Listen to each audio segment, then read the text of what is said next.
guys, Snack out here, and we are at our school inside a hallway so we could hear better. But everyone's outside right now. It's going crazy because people getting out of school. And what I want to talk about today is how to not get caught selling candy. All right. So first of all, to not get caught, you want to talk about what kind of bag you're bringing to school. Now consider this. I often carry. Get out of here.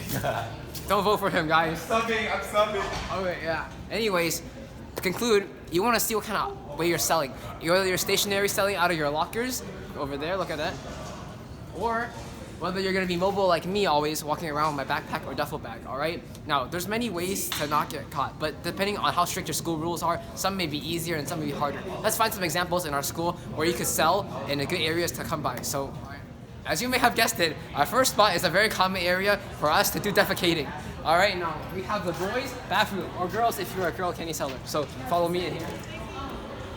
And it's pretty spacious. So let's say you're in an emergency situation, you're selling it, and you're dealing with money, collecting it, and then you see a staff coming, but you don't have time to put away your snacks and zip up your bag. So if you're still near the bathroom, you quickly enter in here, and then all your customers follow you in the bathroom, and you sell to them here too. I have many moments where I've been selling, and then people met me in the bathroom, hey snack guy, you got anything? And I open it, and I just stand here in the open, selling to them, where staff are not likely to walk in at any time of the day. So here's a perfect example of a bad place to walk around. A lot of open areas and no cover at all. And you can see that there's a security guy in a golf cart sitting over there, which means that this area is always being patrolled. Now, what you should do is avoid big open areas like this and try to find corners where you can easily turn and then go inside a hallway or a bathroom like I just showed you. So let's talk about a situation here. Let's give it. So let's say you're selling here at this bench and I put my backpack down and everyone swarms me. Now, this would be a bad time to sell right now, but during brunch, this would be good because at brunch time, everyone hangs out around these red tables where my locker is and they give me cover from all directions, and I also have friends warning me whenever a staff is approaching. Alright, this is also a really bad example not to sell. As you guys can see, you can read what this is. This is right in front of the office, which is not a good idea because if you are selling here, well, the windows and the walls are basically all clear and they can see right through. They can see people handing you money and you're selling snacks and they're gonna come out through that door and bust your ass, alright? So you don't want to be selling here and you want to be finding areas like in the library is a good idea. Let's go to the library. Video? Yeah. Can I be in it? Sure. Alright. Hey, what are you doing right there? What's going on? I'm telling the principal. No, you can't do that. Why? Because take this, bro. You keep your mouth shut. I got you. Now, that example I just gave you is a good way to pay off people who want to snitch on you. That was a student right there, and if someone threatens to do that, you give him some money and you avoid that fucker forever.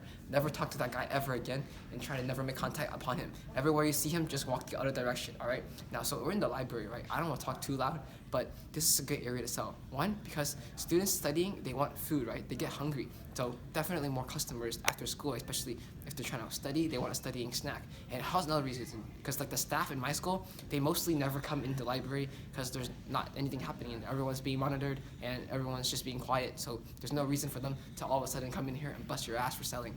Let's say you're casually walking about your day and it's just a regular day for snack selling for you and you're counting your money kind of discreetly, but you do get approached by a big black man, all right, and he is the principal of your school. What are you gonna do about it? All right, so first what happens is they already caught you. It's too late to play it off, right? So you wanna try to be as, what is it called? You wanna go with them as, you wanna be compliant, basically. You go with them, agree with them, and let them have their way and not try to deny it or stall on any longer. Because if they already approached you, they probably, more than 90% of the time, know you are already doing it. So what you want to do is you want to pull the card, what I call is for the fundraiser, all right? This is the fundraiser card. So what happens is they ask you, why are you doing it? If they already know you're doing it, they just want to know why you're doing it now, right? So this kind of doesn't save you from getting in trouble, but it does kind of improve the harshness of your, decreases the harshness of your punishment. So you tell them it's for a fundraiser for a school that is not the school you go to, obviously, all right? Let's say my little brother goes to this elementary school. I'm fundraising for my little brother's after-school programs. And they'll be like, okay, can you provide proof? I'll be like, sorry, they don't allow me to do that because my little brother, he didn't get any flyers from them. I started the club myself. So that's a good reason to get out of things. Now, another card you can pull here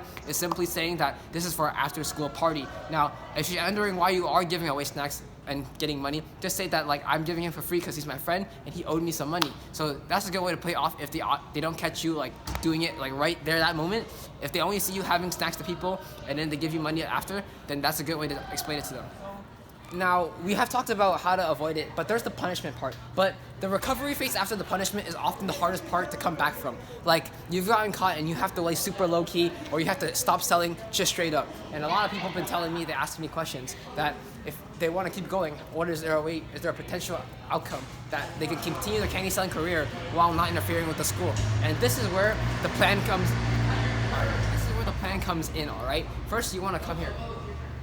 I want to find a quiet place, usually around the corner, usually in the cafeteria. People are eating, no one goes in there. Trust me, staff are either in their offices eating or in their own classroom eating. You're never gonna find anybody like a principal walking into the cafeteria, rarely on any occasion. So you wanna bring little amounts of food that you can carry around in a lunchbox, and once you walk around those areas, you're not gonna be suspected, right? So after that, how do you actually make sales? Because you can't obviously approach people anymore. That increases your risk. Now, what you wanna do is you wanna tell people to come to you to a designated spot now. Let's say I have a pop-up shop. That's where that method comes in. I follow Papa Chilla TV, and he basically just sets down his duffel bag in one area with a lot of people around him, very highly populated area at the school, probably the most popular area where a lot of your people in your grade are and a lot of customers are. You tell them to meet you there if they want to buy stuff and where to find you, and then they'll start coming in. At the start, it will be very slow to build back up your customers, but once they remember you for selling and once they know that where you're always going to be located, they're going to come back to you because it's their instinct once they get a little hungry. All right, so I was talking about the cafeteria early in my previous location.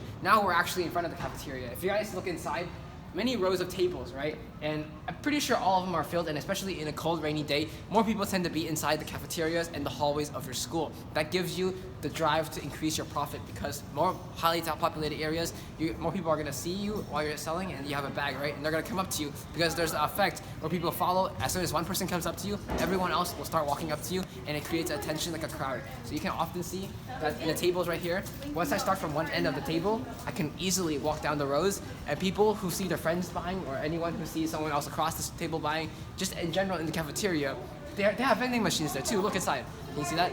Yeah. Yeah, see those vending machines there? They have 2 vending machines selling food and drinks. But while they see me, there are people in line, they're all gonna see me. And then as I walk down, everyone approaches me. And trust me, my employees and I do this every week, at least come to the cafeteria 3 times a week. If not, sometimes I always buy my lunch here and I walk by a little bit. Or if sometimes I choose not to, then I'll just go straight to the center court area. But when I do this, it's very profitable on rainy days, especially that time. I know a lot of you guys have been asking for this video now. I probably brought it to you guys, and I hope you guys do enjoy this video. Please leave a like if you did. I teach you guys how to not get caught, what to do if you get caught, and how to come back after you getting caught. So if you guys do like this advice, make sure you subscribe to both my channels, Snack God and Snack God Squad. I'll be sure to let you guys know on any updates in the future. I got 2 more videos coming up later on this weekend, so make sure you stay tuned for that. I'll see you guys next time. Peace out.